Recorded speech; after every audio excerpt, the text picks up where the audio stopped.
Hello, I'm Steve Cassano, the State Senator from the 4th District, and I want to welcome you to another edition of Focus on the 4th, where we talk about issues that are relative to the 4th Senate District, but to the state of Connecticut as well.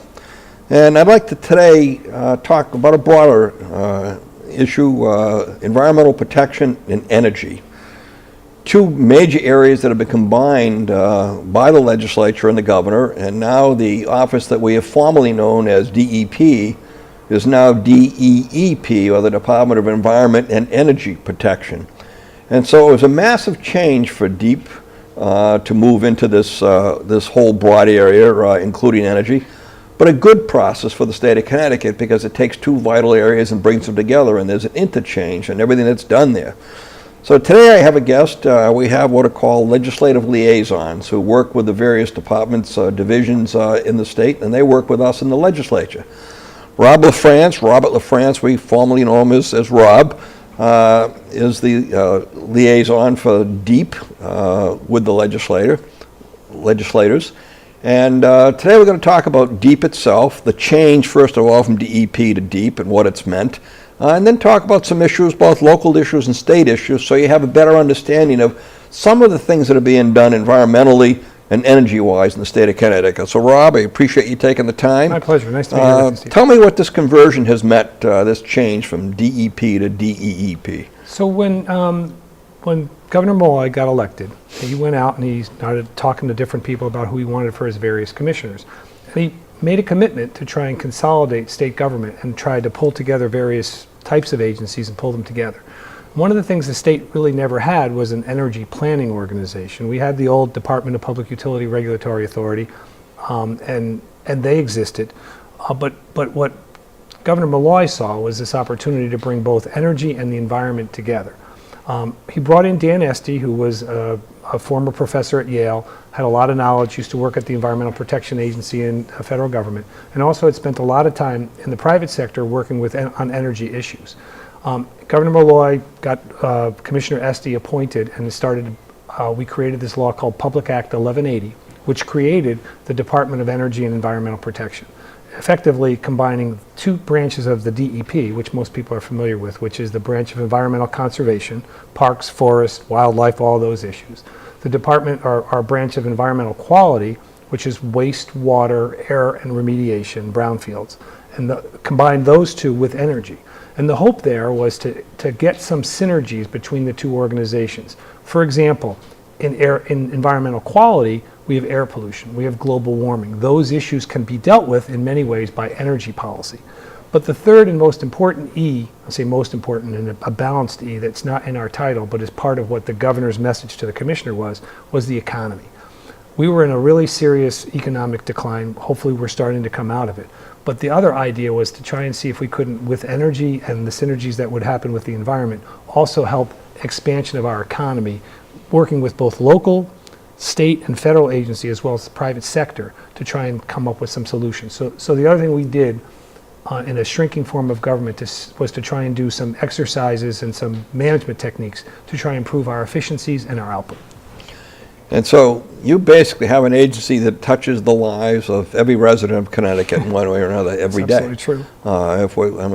We're talking about not just the quality of air or the quality of water. We're talking about every aspect of life in the state of Connecticut. Sure, absolutely.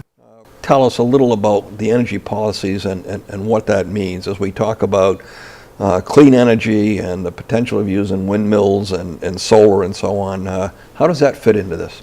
So one of the things that Commissioner wanted to do when he came in was we had a lot of silos, a lot of different activities taking place in various levels. Department of Regulatory Authority was really an adjudicatory body, but they were sort of developing policy, energy policy for the state. So when DEEP got together, we actually created a branch of energy, and in that branch we actually created an energy policy branch, which is really designed to think about issues, to come up with solutions going forward, and then an adjudicatory branch, which is PURA, now called the Public Utility Regulatory Authority. PURA, with utility commissioners, still has a responsibility to make certain that your rates are fair, that they go through a process, that they're looked at, and that the accountants are making certain that the whether it's electric, whether it's gas, whether it's some sections of the water, are giving you a fair price for what you do, and they go through an adjudicatory process to help set those prices. They also deal with a lot of other energy-related issues, complaints, for example, you might have against your telecom companies, or complaints you might have against, say, even the electric utility. We had a lot of that going on at the time. If you recall, when the governor came in, we had two very serious storms that we had to deal with. And a lot of folks I know in the Manchester area got hit really hard by one of those storms, a lot of power outages. And a lot of the policies we're now dealing with are, from an energy policy perspective, related to some of those storm outages. On the other side, we had the energy policy branch. And that branch, or excuse me, that bureau is supposed to look at policy. And one of the things they did, and probably the hallmark of what they did, was to go back and do something called the Comprehensive Energy Strategy. And that strategy took a look at how are we deploying different types of energy, whether it be solar energy, whether it be geothermal, whether it be electric, gas, any type of energy, and started to take a look at how we would build these out. One of the things we want to do is we want to make renewable energy cost competitive, but we also don't want to make we don't want to pick winners and losers, is what I hear commissioners say a lot. So the notion here is to help create incentives to try and make certain that people do it, but the incentives we're talking about aren't like the old subsidy model. He's asked us to take a look at a different model. So one of the things that Public Act 1180 created was not only the DEEP, they also created something called the Clean Energy Finance and Investment Authority, otherwise known as the Green Bank. And the Green Bank is designed to take in revenue and to figure out ways to work with the private sector to try and come up with mechanisms by which they can do better and more creative financing. So we've worked with CEFIA to help establish some of the policies that they're working from. And one of the things they came up with a program called CPACE. And I know, Senator, you and I worked on this. The notion of CPACE is to actually work with the local municipalities to pass ordinances which allow people to come in and to use the authorities of a tax lien to help reduce the interest rate that someone might pay on, say, an upgrade for efficiency or electricity. Solar, for example, would be something they could do, or other opportunities. Right now, we were limiting that to the commercial sector, but it's been very successful, and the CEFIA has done a lot in the way of trying to prevent low-interest financing and creative financing means to get people into those programs. That's one element of the comprehensive energy strategy. Another element that we look at is transportation. There's a whole section developed about talking about how can we do a better job of moving people across the state. Now that could be with new types of technologies in cars, it could be using more rail, it could be using other modes of transportation. But that whole sector, as part of an overall comprehensive energy strategy, is something else we want to look at. Energy efficiency, another big element. How can we make our businesses, whether it's manufacturing, whether it's any type of office building, can we do something with the lighting? Can we do something with the way that they control their heating?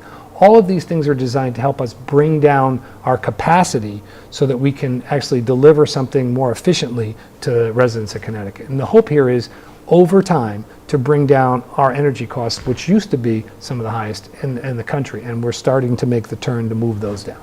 Great, that's great. And this is the first real comprehensive energy policy we've ever had, isn't it? From the commissioner's perspective, to go in and actually take a look at all the different elements, all the different policies, and pull them together into a single document, which is really a planning document that we hope to renew every 3 years or so. It's not designed to be a put on the shelf. It's designed to be a blueprint for working forward on some of our energy policies. Now, another element that includes, that we've identified, is the possibility of natural gas expansion. So the notion that one of the fuels that's available is a bridge fuel. The reality of it is solar and renewables cost more than fossil fuels for the most part now. We can do things to help create financing opportunities for them, maybe even create some limited subsidies. But until we deploy those things on a larger scale, we're going to have bridge fuels. And one of those bridge fuels is natural gas, because right now at least it's cheaper, and projections are it will be cheaper for a number of years to come.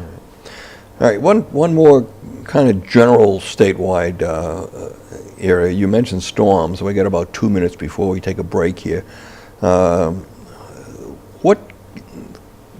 What's the impact of these severe storms we've been having across Connecticut for the last couple of years? I mean, why is this taking place, and what does it do to the shoreline or to the ponds or to the forests? Kind of two answers to that. One is preparedness.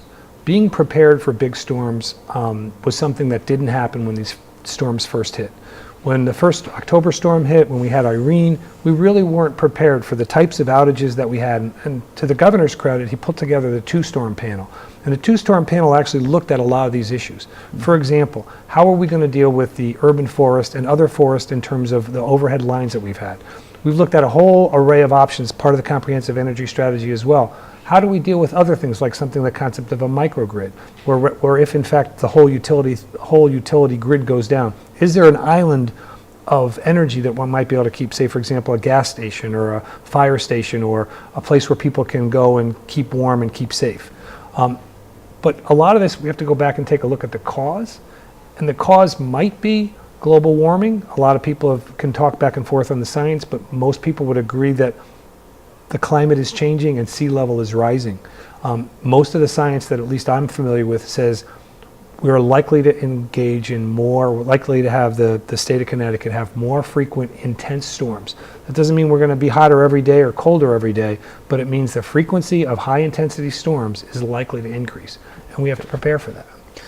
All right, we've been talking about some of the issues that affect us statewide. We're going to come back in a few seconds and look at some of the local issues dealing with the bear population as an example, pollution in some of our local lakes like Bolton Lake and so on. So we'll take a quick break and come back.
Okay, we're back for the second half of Focus on the 4th. I'm Steve Cassano, State Senator from the 4th Senate District. And Rob, we hear a lot of concerns about bears. In fact, I had a moose down the street from us running through the yards the other day, and it was unfortunately hit by a car.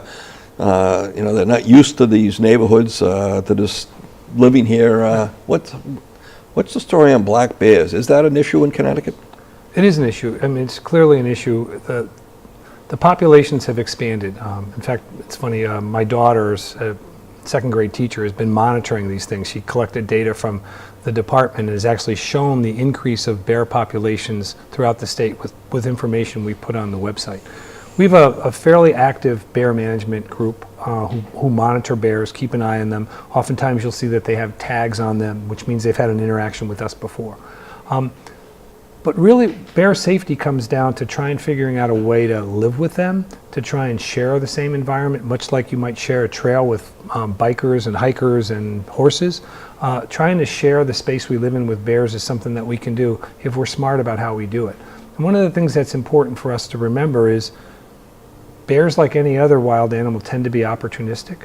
So if you leave a bird feeder or unattended garbage or food in an area that's proximate to where they are, they have a great sense of smell, and they're going to be able to come and get that.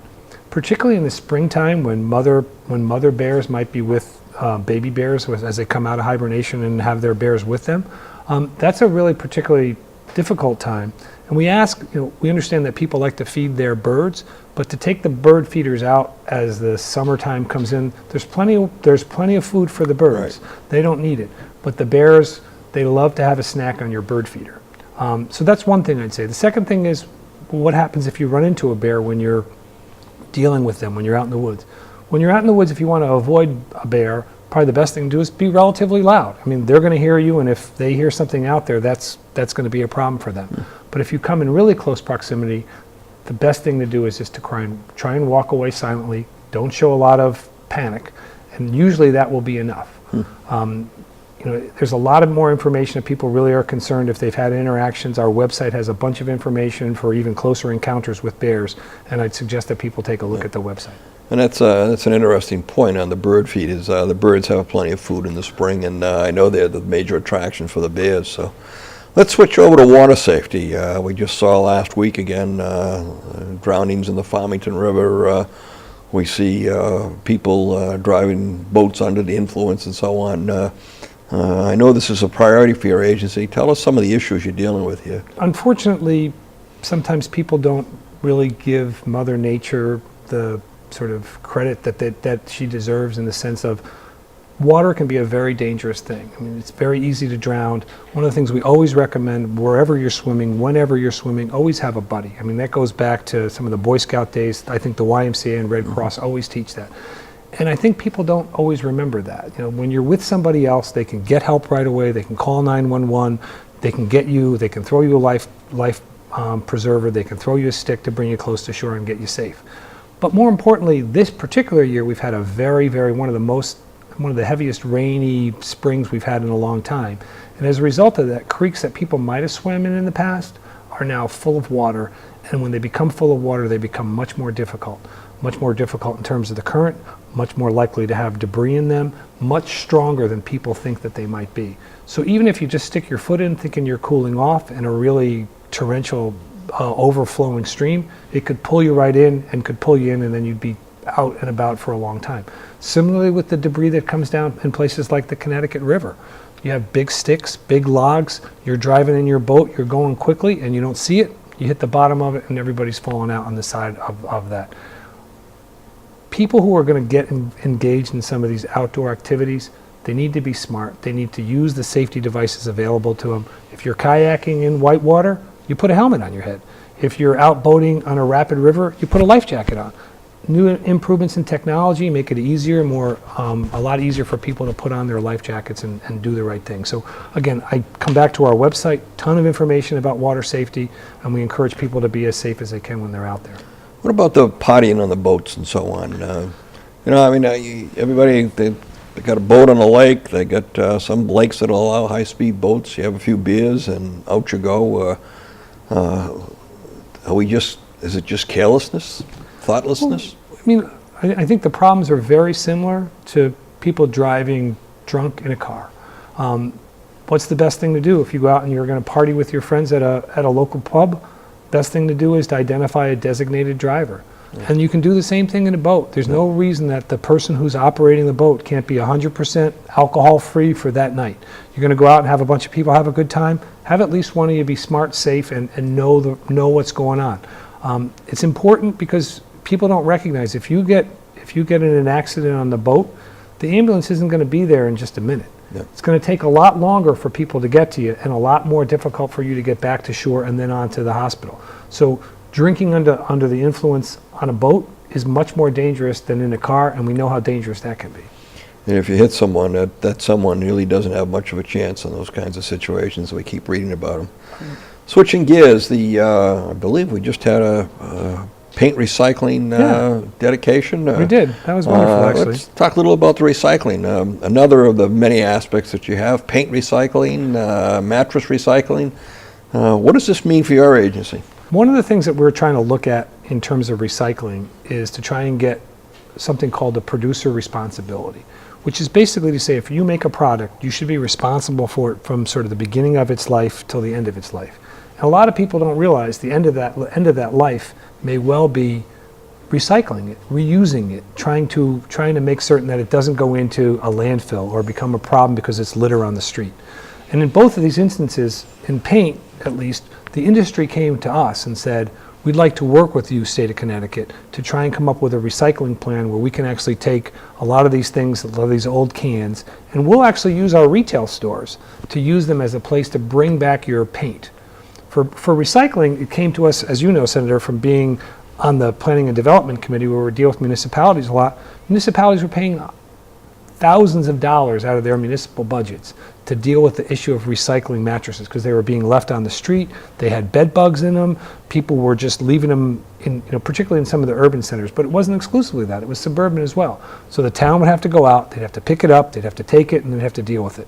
Didn't seem like a fair way to deal with it. So under these newer approaches, a fee is collected at the beginning at the point of sale, and then that fee is used to recycle what's happening. And that's resulted in jobs. A couple of these recycling plants now that we've had in the state of Connecticut, and this bill will help that, are actually going in and taking the old mattresses, ripping off the mattress cloth, taking out the wood, taking out the metal, and recycling both of it. So we get to reuse some of the things and recycle some of the things. It makes for an overall better cradle to grave, if you will, approach to the process. We've experimented with some of those issues. We know we have to do a little bit better job in some of the solid waste management, trying to increase recycling rates. This is one of a few programs we work with the General Assembly to get accomplished. And there's we've got composting programs, and again the paint recycling program, and so on. So I mean, the breadth of the agency is fascinating to think about as the way it touches people. We have a whole bureau that deals with materials management, and that's their job, is to take a look at how we recycle everything from bottles and cans to mattresses and paint. And they've been very innovative, I think, in looking at some of these issues. And it's been helpful to work with General Assembly because folks like you bring the perspective that's helpful to us as executive of what's going on at the local level. So we understand from you guys what's really working in towns. Yep. We're down about 3 minutes. Bolton is in my district, sure. And as you know from several of our discussions, lake weeds have been a real problem in Bolton. They did a treatment this week. What brings this about? Why, I mean, we're investing a tremendous amount of money at both the state level and the local level. It's been a real impact on Bolton's budget, as an example. This NIAID problem that the lake has, how does something like this come about? All lakes in Connecticut are not created equal. One of the things we've learned over the years is that different water bodies have different types of water chemistry. So first thing you have to take a look at is the water chemistry of a particular lake. And then secondarily, you have to take a look at what are the impacts, what are the stressors around the lake. For example, sometimes if there's a lot of septic tanks around a particular lake, it might have an impact on it. Those can be managed. If you do a good management program for a septic system, that can work. Sewers is another option. I know Bolton Lake's looked into that, and I think they're actually moving along with that. Yep. But what happens is sometimes, every now and again, people would like to draw down a lake, and the drawdown of a lake can have different types of consequences depending upon what happens in the time frame that it's drawn down. So part of what we're looking at with Bolton Lakes was a difficulty that we had in terms of understanding the actual chemistry there. That was one of the first times we had the same problem that we've had. And we brought in professional limnologists. We've worked with the municipality to try and figure out exactly what that problem is for that particular lake. In this instance, we'll probably have to use some, maybe some pesticide applications to deal with it. But ultimately, we'll come up with a plan over a number of years to try and get the lake back to the proper balance. It's all about having lakes have a proper balance to make certain that they're clean and boatable and great to look on. Yeah. And that's what we'd like to get back to. Yeah, the lakes are a jewel in the community, and Bolton Lake is clearly, one of the most beautiful lakes. It's a system of 3 lakes, and one that has the NIAID problem, lowest of the lakes, and there was a big drawdown, and I think they have narrowed it down to that, to change that process and maybe do some work on the dam. But Unfortunately, we're out of time. We could talk here for an hour and a half about the Absolutely. different things the agency does. And that was my intention for you who live in the district, for those in Connecticut, to understand the breadth and scope of this agency and its impact on our daily lives. And maybe we'll do a second follow-up sometime Senator, later on. I want to thank you for inviting me. You're a pleasure to work with at the General Assembly. You bring a breadth of knowledge to us in terms of how we implement issues. It's really great to have the expertise of a former mayor working with us, because it really does help us understand how we roll out programs to make certain they work. So it's my pleasure to work with you. Thank you. I appreciate it. And we hope to see you again later on in the next version of this program, Focus on the Fourth. Thank you.